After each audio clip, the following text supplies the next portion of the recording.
Eu estou aqui!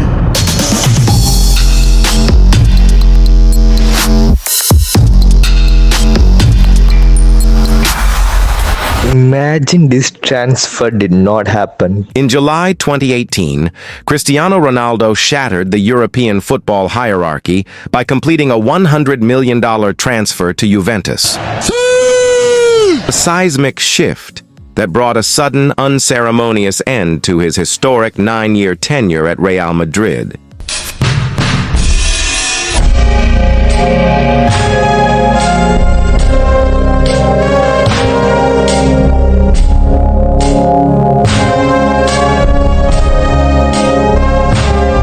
Fracturing a sporting ecosystem that had just secured an unprecedented 3 consecutive Champions League titles. Ronaldo left the Santiago Bernabéu because of a deep structural fallout with club president Florentino Perez over wage parity with Lionel Messi, and the club's lack of institutional protection during his high-profile tax investigations in Spain. But what if Perez had yielded to his talisman's demands? What if Real Madrid had handed Ronaldo the $30 million net salary he requested, keeping the most lethal goal-scoring machine in club history anchored in the capital?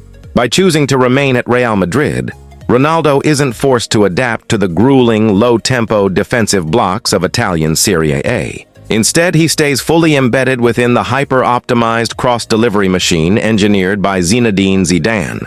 The immediate tactical reality of the 2018-2019 season is completely rewritten.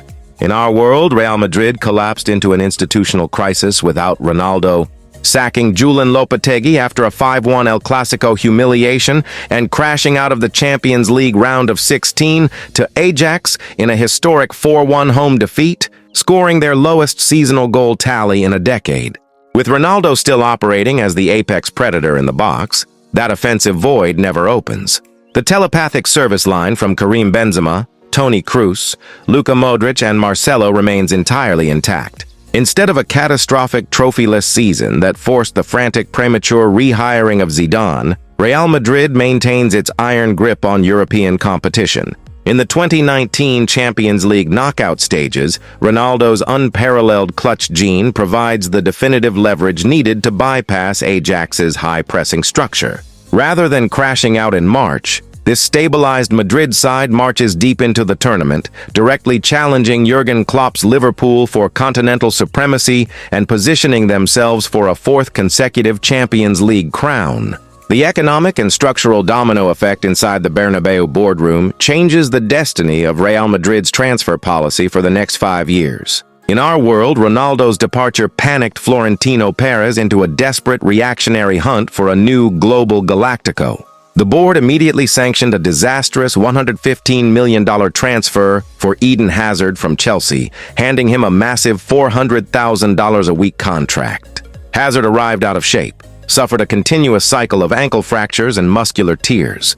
And the accusations that you arrived in Madrid overweight, out of shape, was that true? Being honest with yourself. Yeah, it was true. Every summer I was like taking 4 or 5 kilos. I was thinking, okay, you give so much in 10 months. You put your body on the highest level. So your time off is your time off. Yeah. Don't ask me to do anything. Every year, the first month was the month I was a bit like, okay, it's just the beginning, you know? And then after September, October, I was like flying slowly, because I need time to put my body, my mind. But in Madrid, in that period, I went injured, so I couldn't recover properly. That's the only thing. But yeah, it's true. I came back after holiday with 5 kilos, but I knew it. And spent 4 seasons draining the club's wage reserves while contributing just 7 league goals before retiring. In this universe, that catastrophic financial mistake is entirely avoided. With Ronaldo locking down the left wing and the center-forward secondary channels, there is zero tactical or commercial justification to pursue Hazard. The $115 million transfer fee and the massive wage allocation remain completely preserved in Real Madrid's financial reserves. This financial preservation completely alters the trajectory of Real Madrid's youth recruitment policy. Perez does not need to rush the development of raw teenage Brazilian prospects, like Vinicius Jr. and Rodrigo goes by thrusting them directly into the high-pressure spotlight as immediate replacements for Ronaldo's 60-goal-a-year output. In our world, Vinicius suffered intense media scrutiny and psychological anxiety due to his early finishing struggles, forced to carry the creative burden of the world's biggest club at just 18 years old. Was caught on camera in the tunnel telling Furland Mendy about Vinicius. Don't pass to him. He's playing for himself. I swear on my mother, it's like he's playing against us. With Ronaldo anchoring the front line, Vinicius is allowed to develop within a perfectly insulated environment. He isn't weaponized as an overnight savior. He is integrated with meticulous tactical precision. Ronaldo serves as the elite on-pitch mentor, absorbing the absolute focus of opposition defensive lines and global media pressure. Él no sabe jugar de delantero, mi opinión. No es que no sabe, no es su posición. Claro. Yo si estuviera en el Madrid, yo le enseñaba a jugar. Si yo hago, Mbappé no vaya a hacerlo. Vinicius operates in the vast pockets of space created by Ronaldo's gravity, learning the art of elite positioning, movement off the ball, and clinical execution directly from the master. Wait!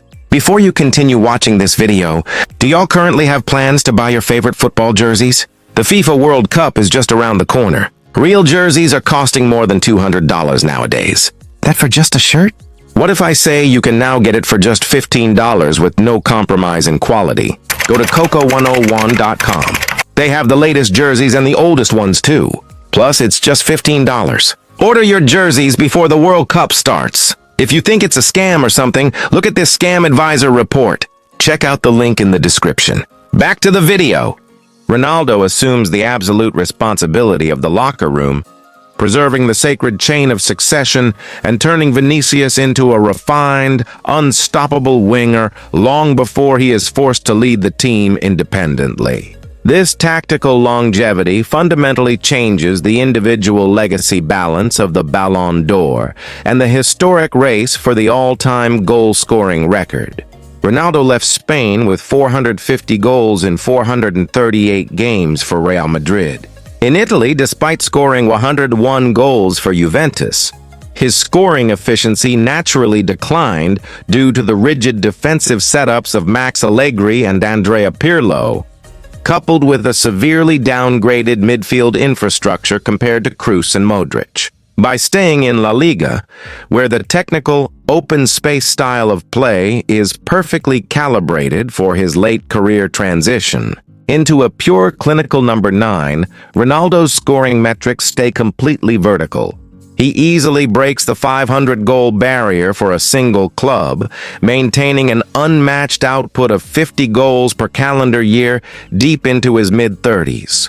This relentless volume, backed by sustained deep runs in the Champions League, completely disrupts the individual award cycles. Luka Modrić does not win the 2018 Ballon d'Or, as the voting bloc remains firmly behind Ronaldo's sustained European dominance. Ronaldo claims his 6th and 7th Ballon d'Or trophies, pulling ahead of Lionel Messi in the Golden Ball race during the late 2010s and entirely killing the narrative that his individual peak was dependent on his age. He will then be considered the GOAT in that universe. Unfortunately, Ronaldo becomes the second best player in this timeline. The ripple effect of Ronaldo staying in Madrid extends across the Italian football landscape. In our reality, Juventus crippled their own long-term financial stability to fund the $31 million net annual salary of the Ronaldo project. This massive economic strain, combined with the financial shock of the pandemic, forced the Italian giants into severe austerity, leading to the collapse of their midfield quality, secret wage maneuvers that triggered severe point deductions, and the ultimate end of their domestic Scudetto monopoly. Without Ronaldo moving to Turin, Juventus preserves their economic infrastructure. They invest those hundreds of millions of dollars into rebuilding an aging midfield, securing long-term targets like Erling Haaland, or reinforcing their defensive spine. The Italian league remains a highly competitive, financially stable ecosystem, rather than a cautionary tale of a club risking its entire structural future for a single commercial savior. The most fascinating evolution occurs in the legendary partnership between Ronaldo and Karim Benzema. In our world, Ronaldo's departure was the catalyst that finally unlocked Benzema's individual genius, transforming him from a selfless, space-creating facilitator into a lethal, Ballon d'Or winning talisman who carried Madrid to the 2022 Champions League title. When Ronaldo stays, that transformation doesn't happen in isolation. Benzema stops scoring. Instead, he would once again become the shadow behind Ronaldo's ego. The two forwards would still split the offensive burden with absolute mechanical precision, torturing European defenses as a dual-pronged front line. As both players cross into their mid-30s, their shared experience creates a tactical intelligence that no modern defensive system can solve. They eliminate the need for Real Madrid to constantly hunt for a traditional number 9, extending the club's golden era well into the 2020s through pure, unadulterated veteran mastery. The ultimate climax of this history manifests in the defining commercial battle of modern sports. The race for global broadcast supremacy. The Messi-Ronaldo El Clasico rivalry was the single greatest financial engine in the history of domestic football, driving La Liga's international TV rights valuations to historic heights. When Ronaldo left in 2018, followed by Messi in 2021, La Liga suffered a massive drop in global viewership, losing its cultural urgency to the English Premier League. By keeping Ronaldo at Madrid, the league preserves its status as the absolute epicenter of the sporting universe. The biannual war between Real Madrid and Barcelona remains a mandatory global event, sustaining a hyper-profitable economic ecosystem that fuels both clubs' ability to continuously attract the finest talent on earth. The tragic reality of Ronaldo's departure is that it fractured a footballing machine that had achieved absolute operational perfection.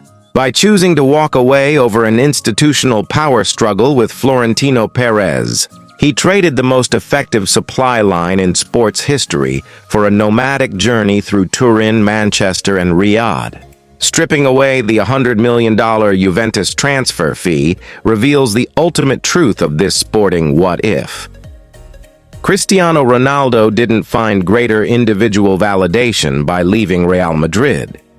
He merely dismantled a white-shirted dynasty that was perfectly engineered to sustain his immortality, leaving the footballing world to wonder how many more European cups would have traveled to the Bernabéu if the greatest goal scorer in history had simply stayed home. Please do subscribe, made a lot of effort.